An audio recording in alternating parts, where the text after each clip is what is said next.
बिहार के एक छोटे से गांव में एक हवेली खंडहर में तब्दील हो चुकी थी। यह हवेली कभी अपने समय में शान शौकत का प्रतीक थी, लेकिन अब यह वीरान पड़ी थी। गांव के लोग इसे शापित हवेली कहते थे, क्योंकि कहते हैं कि यहाँ एक नवविवाहित जोड़े की आत्माएं अब भी भटकती हैं। रात के समय इस हवेली से अक्सर अजीब अजीब आवाजें सुनाई देती। कोई दुल्हन के रोने की आवाज सुनता, तो कोई किसी के कदमों की आहट। कई लोगों ने दावा किया कि उन्होंने सफेद जोड़े में एक औरत को बाल खुले हुए देखा है, जो धीरे धीरे हवेली में गायब हो जाती है। इस हवेली से जुड़ी एक पुरानी कहानी थी, एक ऐसी कहानी जो प्रेम, विश्वासघात और मौत से भरी थी। आज से लगभग 50 साल पहले इस हवेली में विक्रम सिंह नाम का एक अमीर जमींदार रहता था। उसकी शादी गांव की सबसे खूबसूरत लड़की अंजलि से तय हुई थी। अंजलि भोली थी, संस्कारी थी और विक्रम से बहुत प्रेम करती थी। शादी की तैयारियां धूमधाम से चल रही थीं, लेकिन विक्रम के मन में कुछ और ही चल रहा था। वह अंजलि से प्यार नहीं करता था। असल में वह कामिनी नाम की एक अन्य औरत के साथ प्रेम संबंध में था।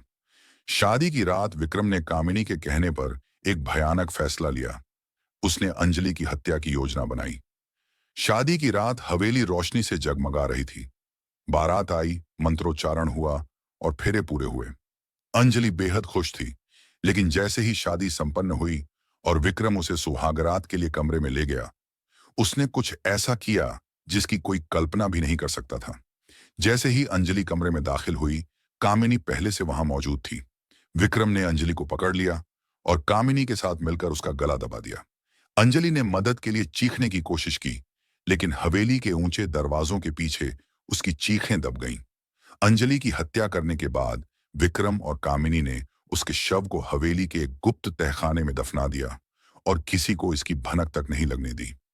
लेकिन उन्हें नहीं पता था कि उन्होंने जिस आत्मा के साथ अन्याय किया है, वह इतनी आसानी से चैन नहीं लेने वाली थी। अंजलि के मरने के कुछ ही दिनों बाद हवेली में अजीब घटनाएं होने लगीं। कामिनी को हर रात अंजलि की परछाई नजर आती। विक्रम को रात के अंधेरे में अंजलि की सिसकियां सुनाई देने लगीं। नौकरों ने कई बार हवेली के गलियारों में एक सफेद साड़ी पहने औरत को भटकते देखा।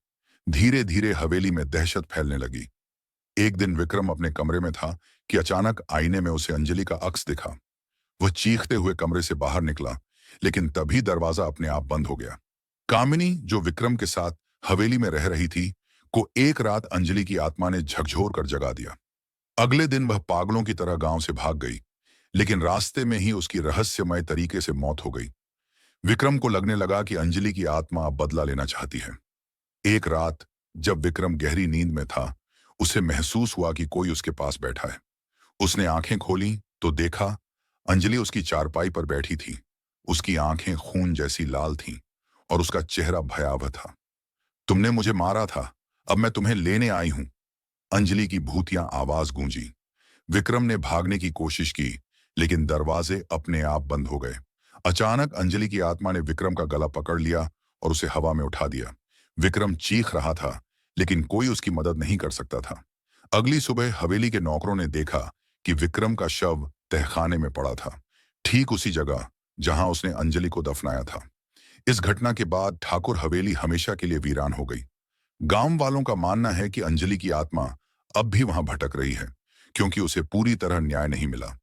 रात के समय हवेली से अब भी कभी कभी अंजलि के रोने की आवाजें आती हैं। कई लोगों ने वहां उसकी परछाई देखने का दावा किया है। आज भी जो भी उस हवेली के अंदर जाता है, वह या तो पागल हो जाता है या कभी वापस नहीं लौटता। क्या आप उस हवेली में जाने की हिम्मत कर सकते हैं?